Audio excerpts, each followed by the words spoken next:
Hey everybody, welcome to the Conscious Love Show. Whether you are single, you are in a relationship, or you're healing a broken heart, this show is here to inspire you, to remind you how beautiful, lovable, and amazing you truly are, and to give you the practical tools and insights to navigate from wherever you are right now to the loving relationship that you so deeply want to have. My name is Shane Kohler. I'm a certified transformational coach and trainer with over a decade experience helping people release their trauma and open their hearts to love. I've delivered seminars all over the world, coached thousands of people through my online platforms and programs, and every week I'm coming straight to you with the hottest insights and the best teachers around, bringing you powerful resources and profound conversations to heal your relationship with love, dating, and yourself. I'm so grateful you're here, and if it's your first time, welcome. You can count on me to always show up for you with my very best and a commitment to learn and grow myself so I can serve you to my maximum ability. Thanks so much for tuning into the show. I've got some awesome things planned for you today. So without further ado, let's dive in.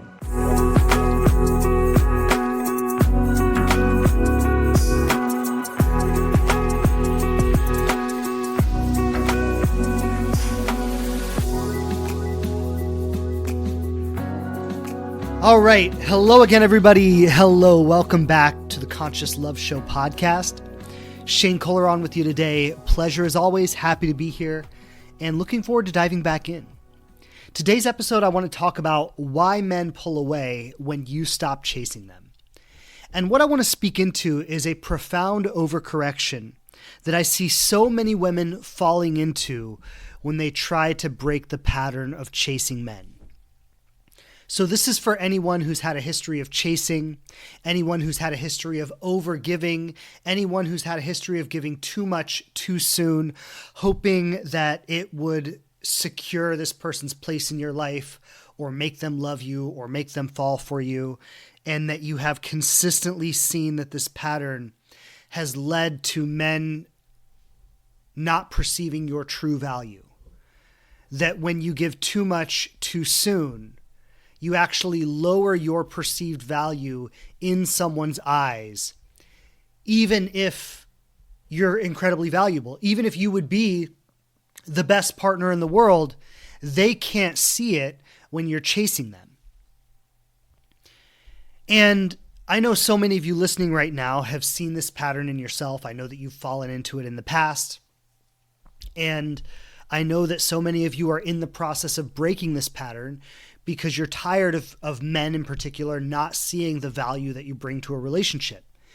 And if you follow my work, if you've listened in on any of this, then you know I say often that a woman should never chase a man. It fundamentally does not work for the masculine frame. It disrupts his ability to earn the relationship, which his perceived value in the relationship doesn't come necessarily from how much you give to him, but more from how much you allow him to give to you. And chasing or pursuing a man interrupts that pattern. It prevents him from being able to experience himself as a man in relationship with you.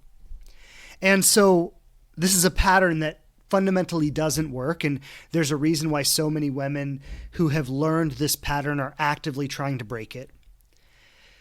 And there's a pitfall that I want to address in today's episode that talks about the most common overcorrection that happens when I see women breaking this pattern. If you were with me in last week's episode, I talked about why you tend to lower your value in relationship with a high value man. And in that episode, I referenced one of my students that I've been working with.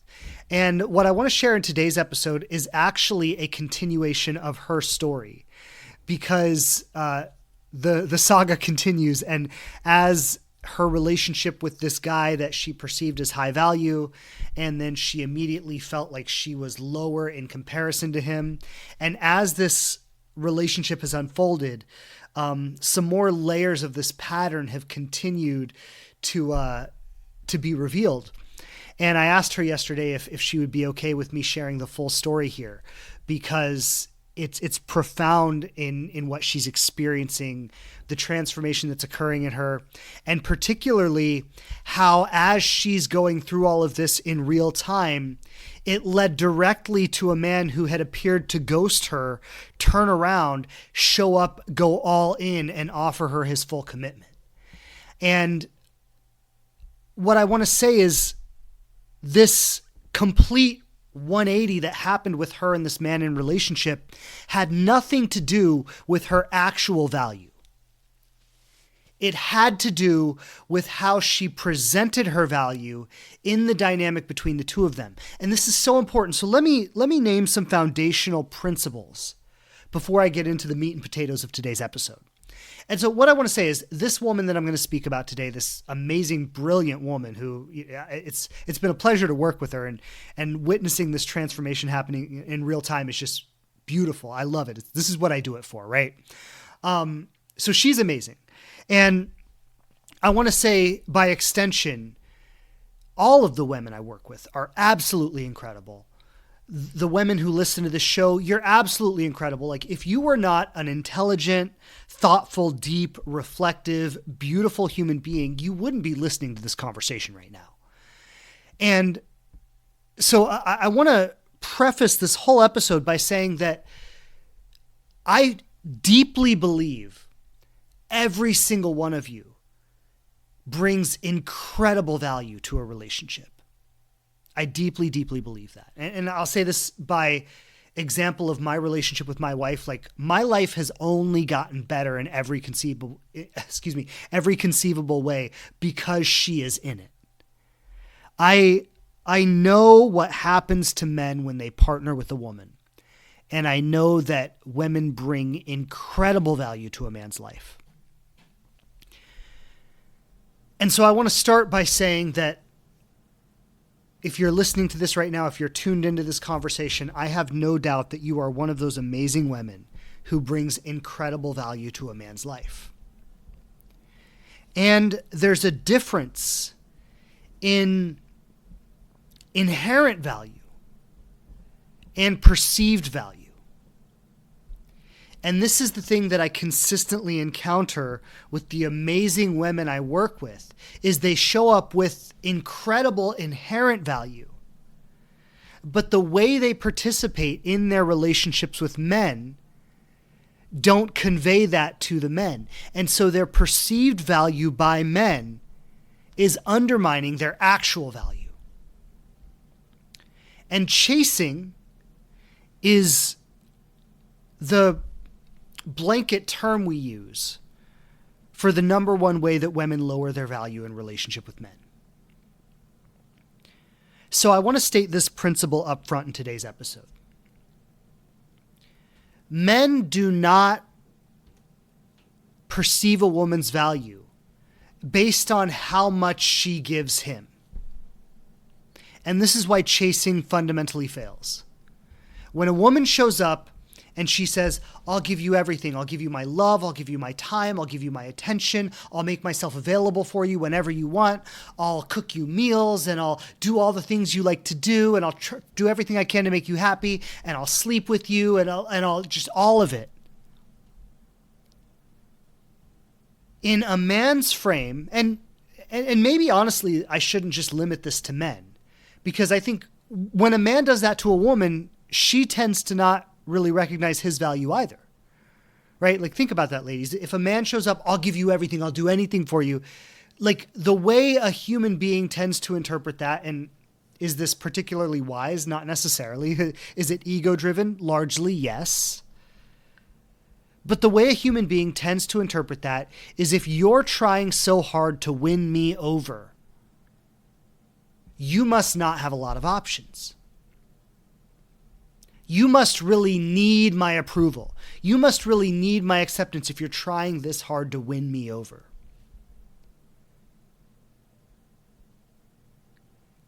And that is the fundamental, sometimes unconscious, sometimes fully conscious assumption that people make when someone shows up with us in a relationship like that.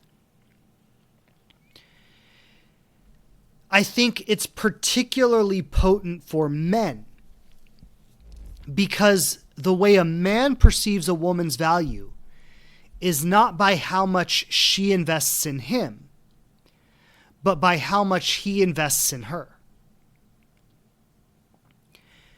when she's giving too much, too quickly,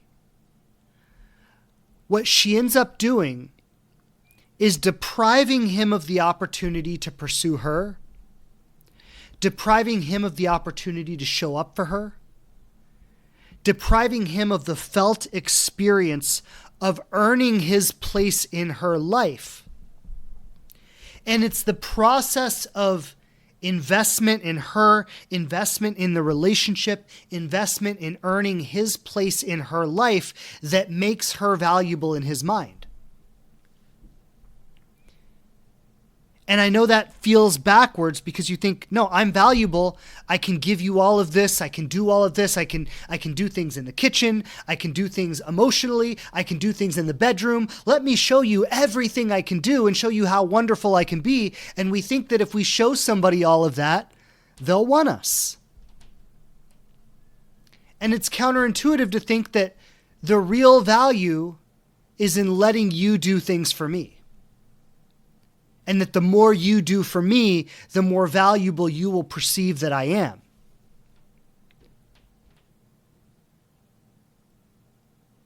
But the thing is the masculine is a provider. His core identity is built around being someone's hero. And when he has a woman who lets him be her hero,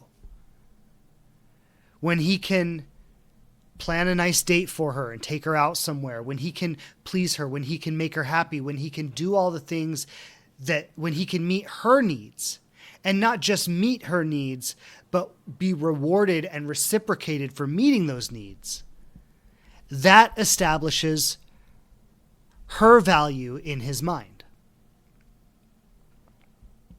Now, that's not really what today's episode is about, but I wanted to establish that principle up front because that's why I say don't chase men. Now, the client story that I want to share today, and this is a continuation of what I shared last week where this woman was dating a man and he was a doctor and he was all of these things and, you know, high status man, successful, had his shit together, the kind of man that she's like, this is the kind of man I want to be with. And what I shared in last week's episode was that when she met a man like this, she immediately felt small in comparison to him. Now, this relationship between the two of them has unfolded and some pretty powerful things happened. And as I said earlier, it looked like he was ghosting her at first and then completely turned around and he came back and offered her his full commitment. And I want to talk about exactly how she showed up in relationship with him that led to this, because this is everything. So what happened? Well, there was the first thing that we talked about last week where she felt small in relationship to him, and we worked on that, and she handled that. She showed up beautifully with him. They had actually planned a date for Valentine's weekend. And some things came up. His friend had invited him last minute to travel to LA for a basketball game. And the details aren't really important, but what's important is he ended up calling her and saying, hey, I know we have this date for Valentine's Day weekend. I got this really great opportunity to go with my buddy on a trip to this game. I really want to go. Would you mind if we rescheduled? And for a new relationship, they weren't, boyfriend, girlfriend. Valentine's Day didn't have particular meaning for them necessarily. It wasn't a huge breach of integrity or trust. It was an honest, authentic renegotiation, which is totally reasonable. And so she did what any self-respecting adult would do and said, yeah, of course, if you want to go to the game, go to the game. That doesn't mean that it didn't feel some kind of way for her that he chose the game over her, which is also valid. But she also wasn't going to sit there and be like, how could you not show up for our Valentine's date? No, she said, again, what any self-respecting adult would say is, hey, if that's what you want to do, do it. And they made dinner plans for when he got back into town. Now, he goes to the game, he comes back, they exchange a few messages in between, and ultimately the night that their dinner date was planned comes and goes, and he didn't say anything. And this is where she made the fundamental mistake that I really want to address in today's episode. This is the overcorrection. And it's subtle, but it's essential. And so they had plans to go out to dinner on this night. The night comes and goes. He didn't call, he didn't text, he didn't say anything. He just let it pass. And then she let several days go by. She didn't reach out because she was pretty firm in her stance that I'm not going to chase him. And she didn't hear anything. So then she shows up on a coaching call with me, and she tells me this whole story. And she says that, I'm not going to chase him, so I'm not saying anything. And if he's going to ghost me, then he's going to ghost me, and that's going to be that. And this is what I said to her, and this is what I want to say to all of you listening who might find yourself in a similar position. What she did there, by letting the date come and go without saying anything, is not powerful. That is not the remedy to chasing somebody. And I know we think it is, right? We think it is because we say, if I've always chased and pursued connection and I've given too much and I've always checked in to confirm and sent too many messages and called too many times and all of this, if I've always done that, then the solution is to not do it. And that makes sense, and I get that. But this is where that philosophy fails. Is that her not saying anything was actually overriding one of her own standards. And so let me put it in context like this. If you had a business meeting planned and that business meeting came and went without anyone saying anything about it, you wouldn't just pretend like that never happened. If you had a date with a friend planned and that date came and went without anybody saying anything about it, like you wouldn't just pretend like it didn't happen. You would say something. Because self-respecting adults hold people to the agreements that people make with them. And so when she let the date come and go without a word, what she was subtly doing was not holding him to the agreement that he made with her, which is actually a violation of self. In her attempt to correct her past pattern of chasing someone, she went to the opposite extreme by becoming completely disengaged in the relationship. Now, this is one of the ways that it can look. And there are many other ways that this can look. But the pattern that I want to name here is that disengagement is not the correction to chasing someone. It is the opposite extreme. And this is something I see, and she actually says this. I'm going to read a post that she shared in a moment. But she actually says this in the post, is that I go from one extreme to the other. Either I stay quiet or I over-accommodate. And what I want to name here is this is actually a perfectly coherent nervous system response where we bounce from over-accommodating to completely disengaging. But we never land in the middle of healthy, responsible adult engagement. I was speaking to another client recently, and she brought up a reel she had seen, which I think is hilarious and beautiful and tragic at the same time. But what this reel had said is like, if I'm not going to chase and he's not going to chase, then nothing's ever going to happen between us. And I think this is the territory where a lot of relationships that could be truly successful go to die. It's when it becomes about both people protecting their own egos over one person choosing vulnerability and inviting the other into a connection.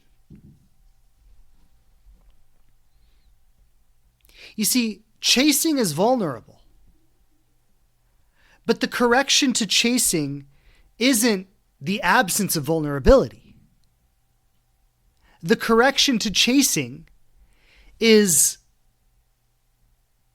calculated vulnerability, strategic vulnerability, appropriate vulnerability at appropriate times. You see, chasing is when we abandon all calculation, all strategy, and we just put ourselves out there with no restraint.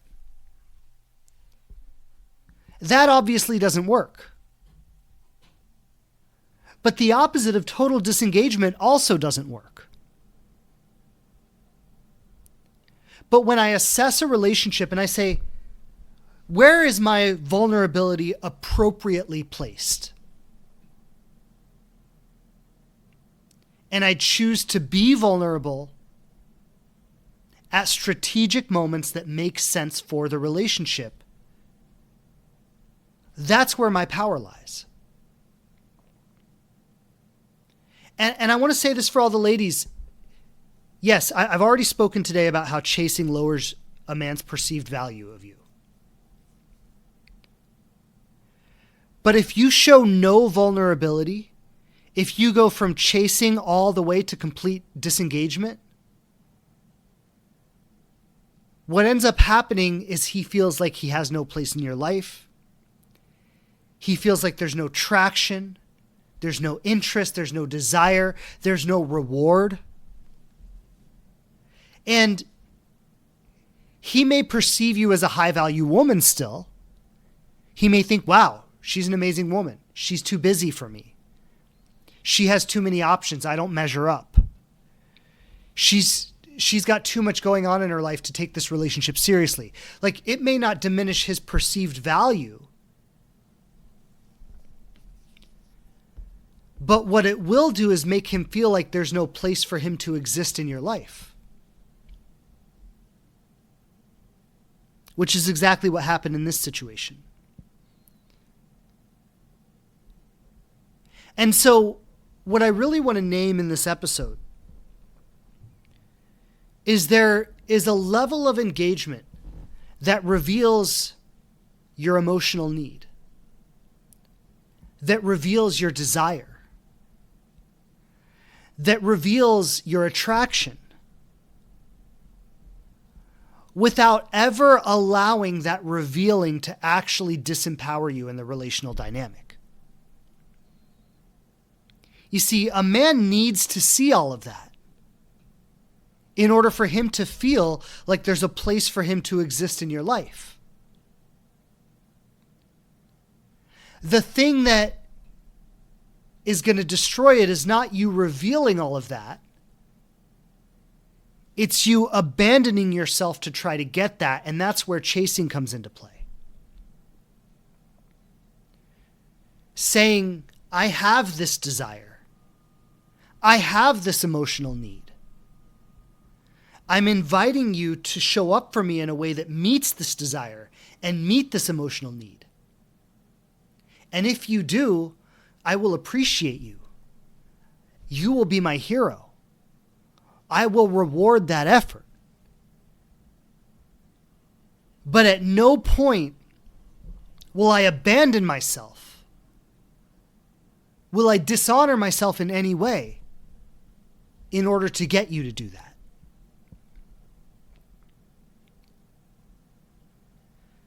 That's the delicate middle road. It's not chasing. It's not disengaging. It's holding vulnerability in one hand and power in the other. And so let's talk about this client and what happened with her. I'm going to read you the post that she wrote. Parts of it. It was a long post, but I'm going to read parts of it. She said, last week I shared that he ghosted me on our dinner plans. I genuinely thought he was so into me, and then he just disappeared. No follow-up, no explanation, nothing. I gave him a few days to reach out, and when he didn't, I brought it to the call. Shane immediately said I should say something to him. Not to chase him, but to set my own standard. And that hit me. With men I really like or I find valuable, yes, I struggle to hold firm standards. I either stay quiet or I over-accommodate. So sending that text felt like a huge moment for me, so I sent it.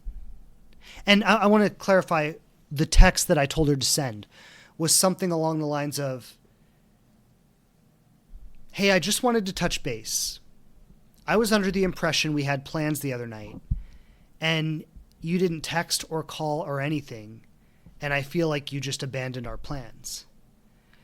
And I want to let you know that I was looking forward to that, and it hurt me that I didn't hear from you.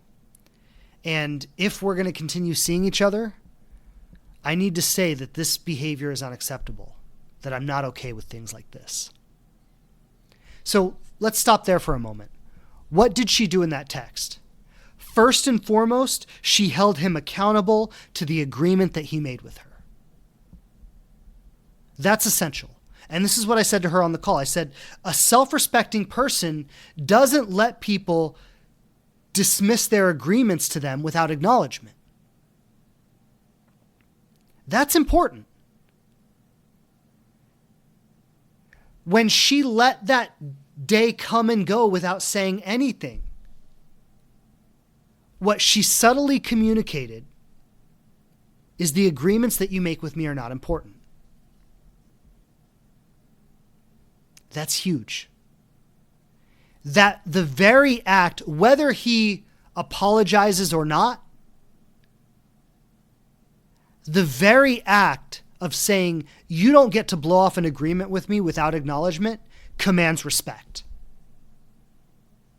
The moment she acknowledged that, she immediately earned his respect. Now, what else did she do in that text? She was vulnerable. I was looking forward to that. When the date came and went without a word from you, that hurt me. What's she doing there? She's communicating need. She's communicating desire. She's revealing vulnerability. She's saying, I gave you some power to carry emotional weight in my life. And when you didn't hold that power with respect and honor, that hurt me. Then what does she do next? She says one of my favorite lines here. This is something I coach women on all the time. One of my favorite lines. If we're going to continue seeing each other.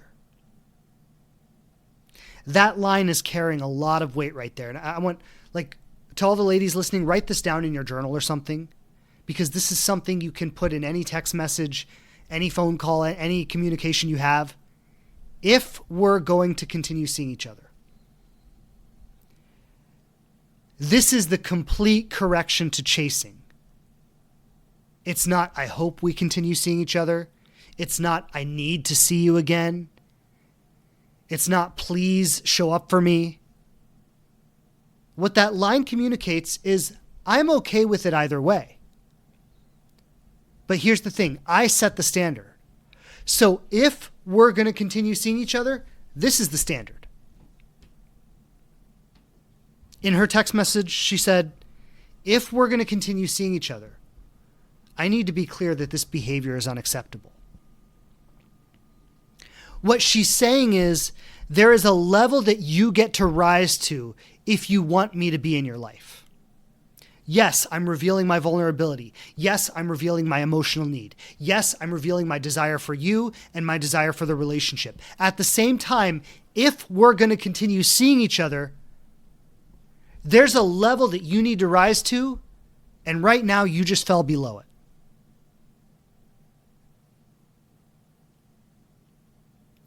Now, what else is this doing? And there's a lot in this text message that I really want to break down here, because what else is this doing? She's also giving him the opportunity for redemption. There's there's subtle subtext in here that says maybe this is a misunderstanding. Maybe this was someone who got scared and made a false judgment call. Maybe he legitimately forgot. Maybe he got, he's a doctor. Maybe he got called into a surgery or something and just it completely slipped his mind. Like there's opportunity for redemption and understanding of error. This is one of the things that's missing in our dating culture right now. We hold people to impossible, inhuman standards and judge them relentlessly when they fail, and no relationship can survive that kind of scrutiny. If my wife and I held each other to those standards and didn't have any room for failure, we wouldn't be together today. And no successful couple would be. And with the content that's on social media, if he doesn't do this, this, and this, then you drop him because you deserve more than that, queen. That's fucking toxic.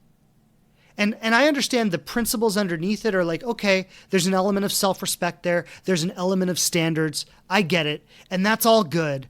But there's a simplification and a lack of nuance in how self-respect and standards are carried out in real human relationships. What she's doing in this text message is she's giving an opportunity for him to explain himself, an opportunity for him to correct, an opportunity for him to earn back his place in her life. Now, and I want to acknowledge this too, because I said this to her on the call. I said, look, if you never message him again, that's okay. You don't have to. But what you're basically doing when you do that is you're saying, I have no interest in having this person in my life. You're saying there wasn't enough in our connection for me to even offer an opportunity for redemption. And I asked her honestly, is that the statement you want to make here? Do you really not care about this connection enough to even extend that opportunity? And her honest answer was no, I do care about it more than that. I do want to extend that opportunity. And the only reason she didn't was because she was afraid that to say anything at all would be her falling back into her pattern of chasing, which I understand. But this is exactly where we've got to resist the temptation to bounce from one extreme to the other, because both extremes are self-protective mechanisms, right? We've got to resist the temptation to bounce from one extreme to the other and find the healthy, responsible adult middle.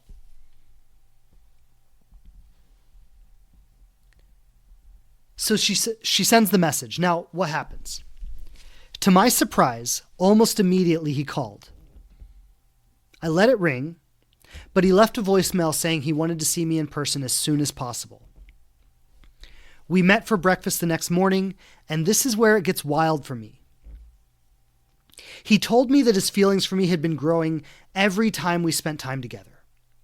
Every time we spend time together, he can see himself falling for me, that I'm his ideal woman, that he sees long-term potential, and that it scared him. Before he left on his trip, he convinced himself that I probably didn't want what he wants, that I'm probably in a different season of life, that I couldn't possibly want marriage, children, exclusivity, or something intentional. He assumed I would hurt him. He assumed it was too good to be true. So instead of communicating, he shut down and ghosted me. Now, I'm not going to read the whole post because it was quite lengthy and it goes into a lot of different things. But he goes on to say that he wants to take this relationship very seriously. He wants to move on and be exclusive and pursue this connection with the intention and the possibility of a long-term relationship with marriage, family, children, which is everything that she wants. And his only real fault here was a moment of insecurity, a moment of misreading the situation, a moment of withdrawing prematurely to protect himself from getting hurt, a moment of maybe trying to emotionally control something in him that felt out of control. Now, does that justify him ghosting? Not necessarily. Of course, there are better ways he could have handled that. But does this fall within the domain of reasonable human fallacy? Yes, of course it does.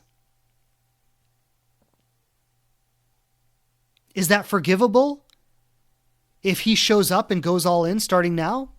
I would think so.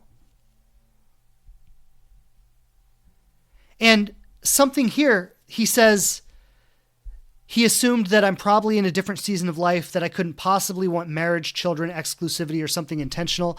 Now, that tells me that up until this point, she was never honest with him about what she wanted. She never vulnerably revealed her intentions to him. Why? Because she was afraid of falling into chasing energy. So she overcorrected, she withheld her needs, she withheld her desires, she withheld her dreams, she tried to play it cool, she tried to act like it was all good, like he couldn't get to her.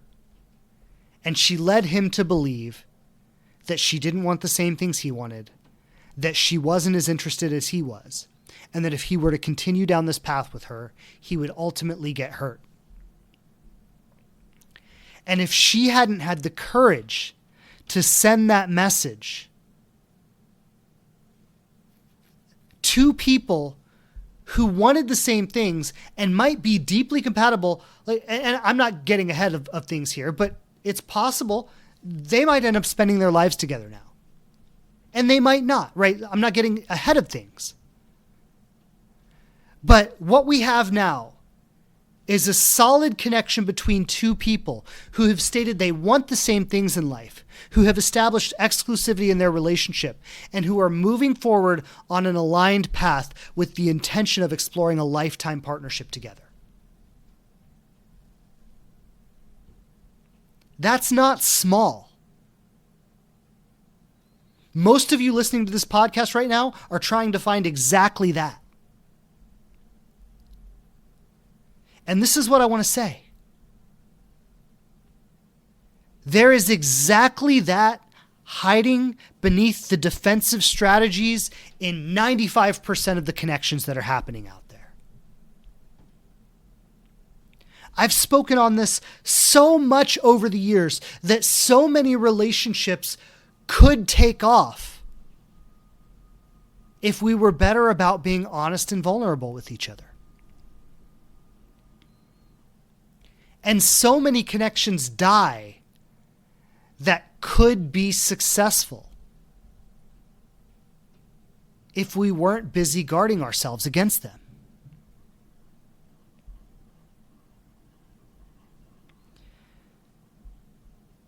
And this is where I think the social media content has done a huge disservice to relationships. Because here's the thing, and I'm somebody like I build my business on Instagram. Most of my clients come to me through Instagram, and there's a really beautiful gift in that I have a platform that I'm able to share my content on, that I'm able to reach people and touch people and move them towards work that is actively healing their internal world and changing their lives in massive ways. And, and I'm not the only one doing that. There's a lot of positive things happening on social media, and I don't want to demonize it and make it bad when there's so much good that comes from it. At the same time, social media is fueled by low nuance takes that align with our most fundamental limiting beliefs and spark outrage. So if I make a post on social media that says all men are narcissists and you deserve better than that, queen, that post is going to go viral because it creates a common enemy, men, which, by the way, man-hating content is one of the easiest ways to grow an audience on social media. That's why so many creators are doing it. Let's demonize men. Let's make them all a bunch of narcissistic, selfish, emotionally dense assholes. And all the women who feel wounded by men are going to rally behind that. And the comments are going to explode with all this engagement and people telling all their stories of all the horrible things men have done to them. And it's going to get thousands of easy likes because it's easy for people to double tap on something that resonates with their pain. It's going to go viral. It's going to get shared. Meanwhile, if I were to create a piece of content naming exactly what I'm naming in this episode, it would get a small amount of thoughtful engagement. It would get less likes, less shares. It would get thoughtful comments, reflective comments, people sharing deeper stories. And social media is not necessarily designed to facilitate that kind of content because it wants quick dopamine, fast reaction, and 90% of the time viral content plays off of our pain and outrage. And what you end up with are millions and millions, if not billions of people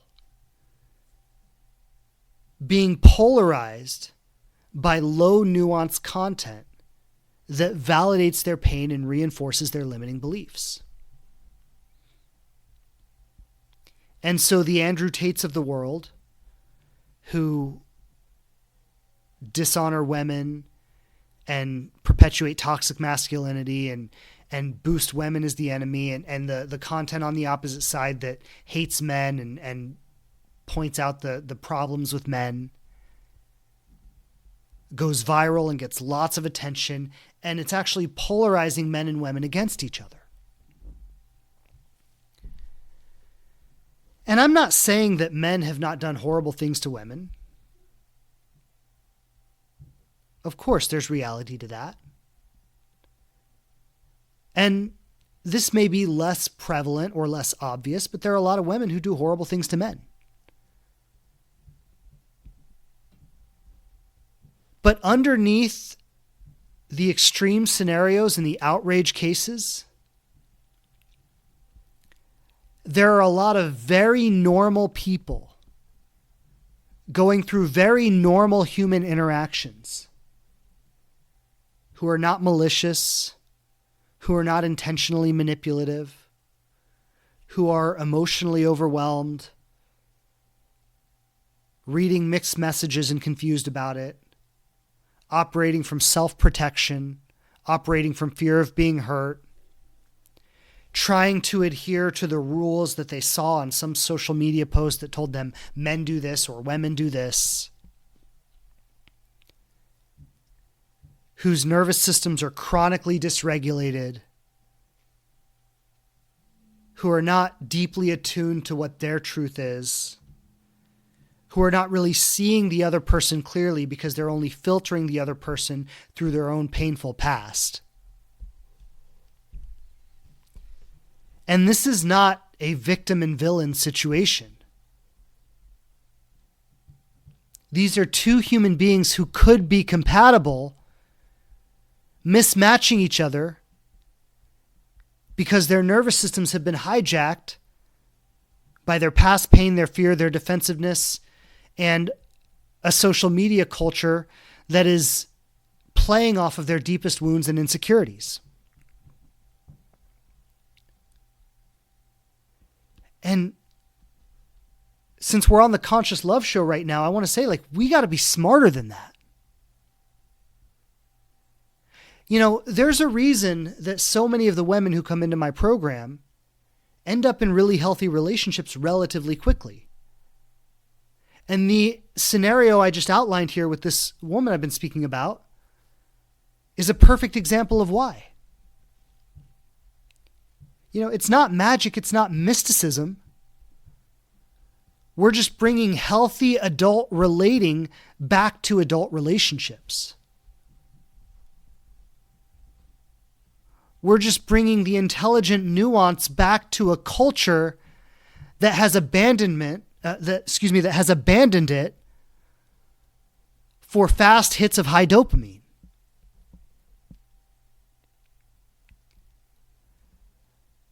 The loneliness epidemic that we're experiencing right now is not because men are fundamentally broken. It's because relational skills are not being taught. And I want to address this too, is like we have a masculinity problem right now. We do.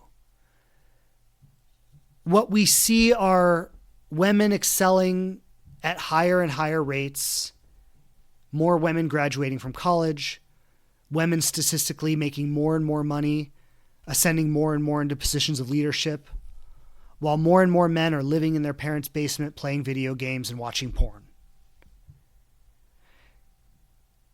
This doesn't speak for every individual, but there's a trend where women seem to at large be going in one direction and men at large seem to be going in another direction.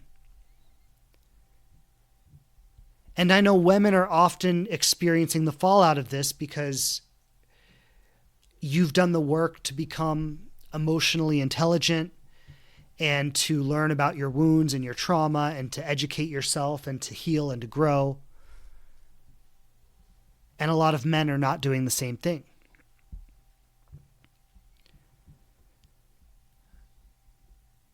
But what I want to call out is this is not a defect in men. It's a defect in society.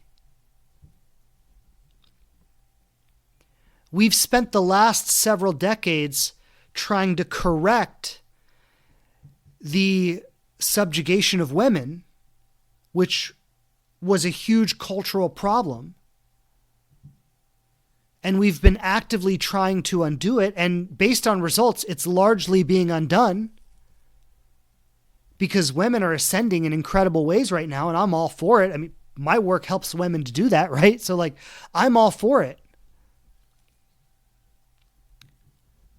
But a negative consequence of that initiative is that men have been sidelined. Men have been made to be the ultimate societal villains. Men have been made to feel that they're unwanted, that they're unneeded, that they have no place in society, that they're a problem, that they're a burden. And when a man feels that there's no place for him to be needed, for him to provide, for him to be appreciated, he defaults to his worst instincts. And that's what's created the masculinity crisis that we're experiencing right now. Is lots and lots of men feel that they have no direction, they have no purpose, and they've been born into a society that doesn't care about them, that doesn't want them, that they're not needed. Which, going back to something I said earlier about how men perceive value through contribution, men perceive value through being needed and appreciated, that's detrimental to the masculine nervous system.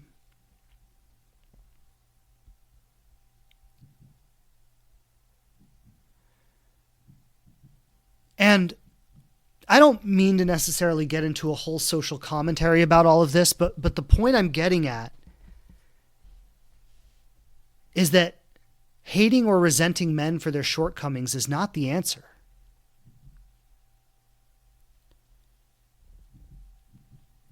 Engaging with men in a way that is powerful, that is authentic, that is vulnerable, that maintains your standards, while holding a sense of respect for the human being regardless of their behavior, regardless of their shortcomings, that's what's necessary right now. That's what we need. And we need more and more women who are willing to fight back against this man-hating culture and hold a loving space that believes in men, that they can step into without ever lowering your standards. If I go back to the example here with this man she was dating, he's making a lot of fundamental masculine errors right now. Emotional avoidance. My feelings were overwhelming. I was afraid of being hurt.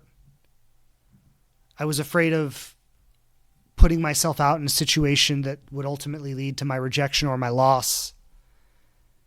And so I disengage entirely rather than confronting it. That's a textbook masculine error. He defaulted to emotional suppression and avoidance. But that doesn't make him a bad guy. That makes him a human being who has operated perfectly consistent with his conditioning. This is what our culture has taught men to do. It's only been in very recent years that men have even been that it's even been socially acceptable for men to go to therapy. Only very recently. Whereas women have been pushed into therapy for decades. 10 years ago, for a man to admit that he was seeing a therapist, it was social suicide for him. I'm not justifying or excusing it. I'm explaining it because this man was doing exactly what men are trained to do.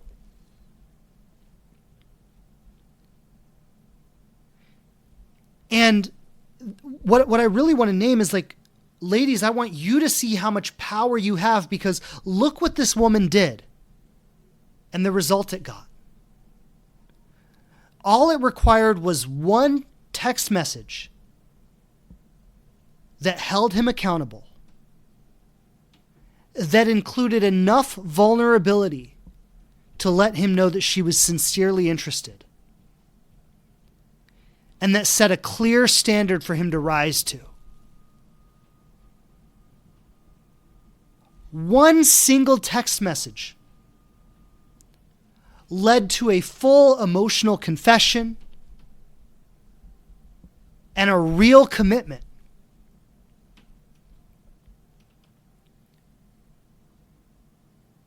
And this is the nuance that I want to say for ladies, because ladies, it is not your job to heal men. And a lot of women feel like it's their job to heal men because a lot of women have spent their lives carrying the emotional burdens for men. Which, by the way, is another overcorrection, but I can address that in a different episode. It's not your job to heal men.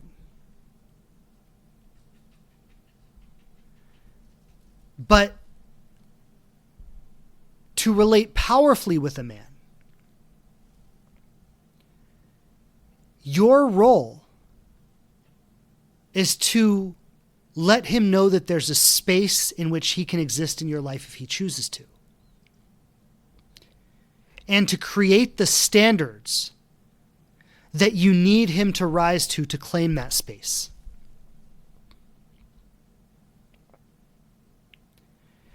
And this is the beautiful symmetry of it, because all I'm really saying in that is honor your needs and honor your desires and communicate them clearly. That's really all I'm saying. And this is the beautiful thing, is that when a woman authentically honors her needs and honors her desires and communicates that clearly in relationship with a man, it creates a clear space for him to rise into. And if he chooses that, and not all men do and not all men will, But if he chooses that, that becomes the path for his healing.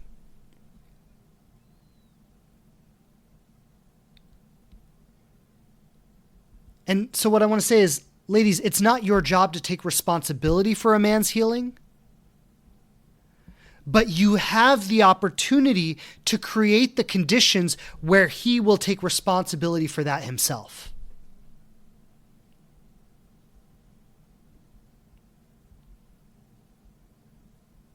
And I truly believe that women have the power to transform men at a fundamental level. And how do I know that? Because my wife's done it for me.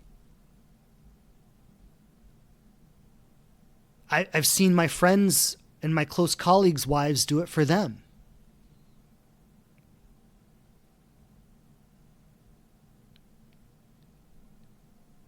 A woman can be the thing that a man will work every day to improve himself for.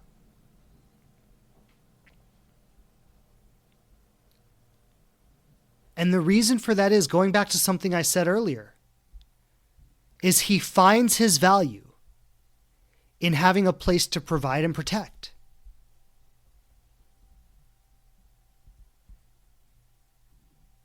If a woman positions herself such that a man can be her provider and protector, all of a sudden he has something that matters more than porn and video games. All of a sudden, he has something that gives his endeavors meaning in his life. You know, the extension of my wife is my daughter. I thought my life was meaningful before. And then my daughter's born. Life just became more meaningful than ever. But my daughter could have never existed without my wife first. This becomes the orbit around which my life is oriented. It anchors everything I do in something that matters. Before I had that, I wasn't lost in the world. I mean, I was focused on my career. I was doing things in the world. I wasn't just sitting around with porn and video games all day. But I also wasn't anchored to anything purposeful. Even my career ambitions, which I was working hard at my career, but even my career ambitions felt a little bit empty, because what do I have at the end of the day? Success that only means something to me. Now my success means more than just something to me. It means my daughter has a home and a safe environment to grow up in. It means my wife has a space where she can rest and relax and feel safe. That's a lot more meaningful than being successful and getting lots of attention and accolades and prestige for my ego and money in the bank. That when I come home to an empty house doesn't mean much.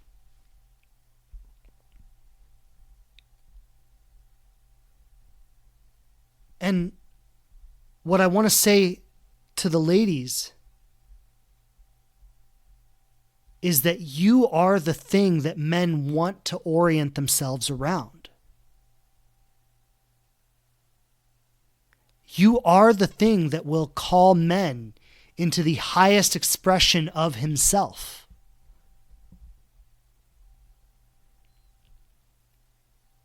And again, that doesn't mean that you take responsibility for it. It means you create the space where he can choose to take responsibility for it himself.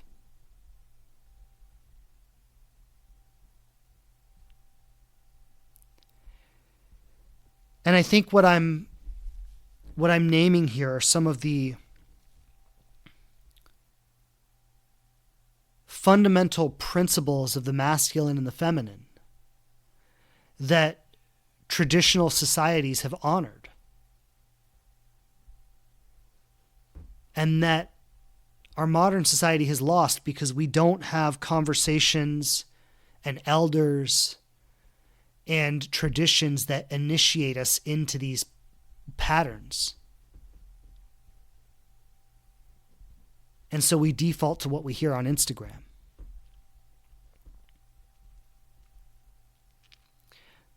But underneath the noise that you see on social media and the chaos that we live in day to day,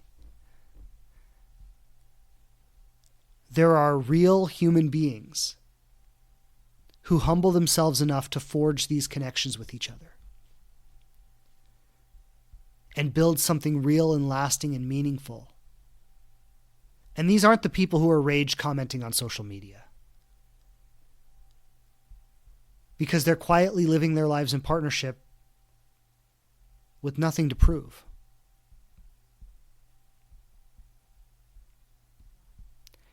And I think we as a culture need to start turning our attention to those people and finding out how they got to where they are, versus continuing to feed the rage machine on social media that just continues to validate our pain and our limiting beliefs and keep us in these toxic, repetitive cycles. And so if you want to join a community of conversations like this, where the real work is actually happening, where people are actually exiting these toxic social patterns that we live in and entering into real conscious partnership, that's what my Inspired Love program is. A place where you can work directly with me to get hands-on guidance in the same way I was describing with this woman here in my program. A place where you can do the real inner work to heal your wounding around men and relationships so you can be available to a conscious partnership. A place where you can be in conversation and community with like-minded people who are ready to outgrow these limiting patterns that we were born into and that are spoon-fed to us every time we open our phones. And a place where you can find the quiet peace that exists underneath all the noise and chaos in the world. You find it first within yourself, and then you extend it to partnership. And I want to say, underneath the drama and the noise and the chaos, there are two humble humans who are finding each other every day and building a life together that they never talk about on social media. Because they don't need to. Because that life is fulfilling enough just as it is that they don't need to go bragging about it. And I know some of you listening right now are craving that for yourself. And if you're craving that, the Inspired Love program is a real step you can take towards that will have real results. So we're inviting our next group in on March 10th. We have a few more spaces remaining. If anybody would like to book a call, learn more about the program, I'm going to leave the link to do that in the show notes. Thank you for being with me today. Lots of love and blessings to all of you. Talk to you soon. See you next week. Bye. Thanks again for checking out the show. Please subscribe on whatever platform you listen to podcasts on the most. And I would love it so much if you leave a review and tell people what you think of us. Don't forget to follow us on Instagram @TheLivingRelationship to connect more closely. And I'm grateful to be supporting you on your journey to love.